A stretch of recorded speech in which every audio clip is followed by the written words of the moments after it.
नमस्कार दोस्तों। राम नाम जप करने से होते हैं यह फायदे। एक व्यक्ति हमेशा राम नाम का जप किया करता था। धीरे धीरे बहुत काफी बुजुर्ग हो चुका था, इसलिए एक कमरे में ही पड़ा रहता था। जब भी उसे शौच स्नान आदि के लिए जाना होता था तो वह अपने बेटे को आवाज लगाता था और बेटे ले जाते थे। धीरे धीरे कुछ दिन बाद बेटे कई बार आवाज लगाने के बाद भी नहीं आते थे और देर रात तो भी नहीं आते।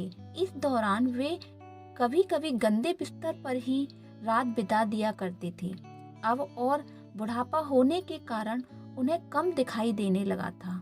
एक दिन रात को निमव्रत होने के लिए जैसे ही आवाज लगाई, तुरंत ही एक लड़का आता है और बड़े ही कोमल स्पर्श के साथ उनका निमव्रत करवाकर बिस्तर पर लेटा जाता है। अब यह रोज का नियम हो गया था।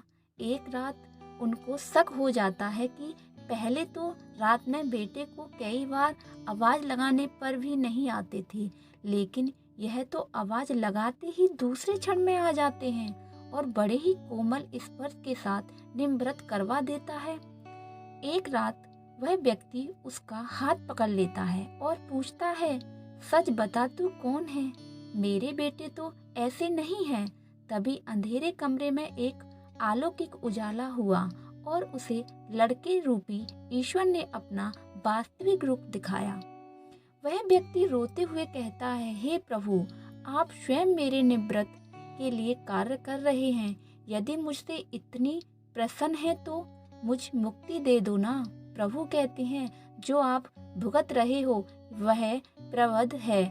आप मेरे सच्चे साधक हैं, हर समय मेरा नाम जप करते हैं, इसलिए मैं आपके प्रवध भी सच्ची साधना के कारण स्वयं कटवा रहा हूँ। व्यक्ति कहता है कि क्या मेरे प्रवध आपकी कृपा से भी बड़े हैं? क्या आपकी कृपा मेरे प्रवध नहीं कटवा सकती? प्रभु कहते हैं कि मेरी कृपा सर्वोपरि है, यह अवश्य ही आपके प्रवध कटवा सकती है, लेकिन फिर आपके अगले जन्म में ये प्रवध भुगतने ने फिर से आना होगा। यही कम नियम है, इसलिए आपके प्रवध मैं स्वयं अपने हाथों से कटवा कर इस जन्म मरण से मुक्ति देना चाहता हूँ। ईश्वर कहते हैं, प्रवध 3 तरह के होते हैं, मंद, तीव्र तथा तीव्रतम। मंद प्रवध मेरे नाम जपने पर कट जाते हैं, पर तीव्रतम प्रवध भुगतना ही पड़ते हैं, चाहे अवतार लेकर आओ।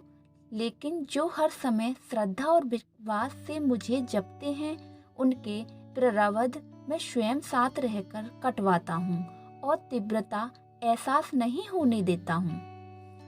प्रवध पहले रचा पीछे रचा शरीर, तुलसी चलता क्यों करे भजले फिर रघुवीर।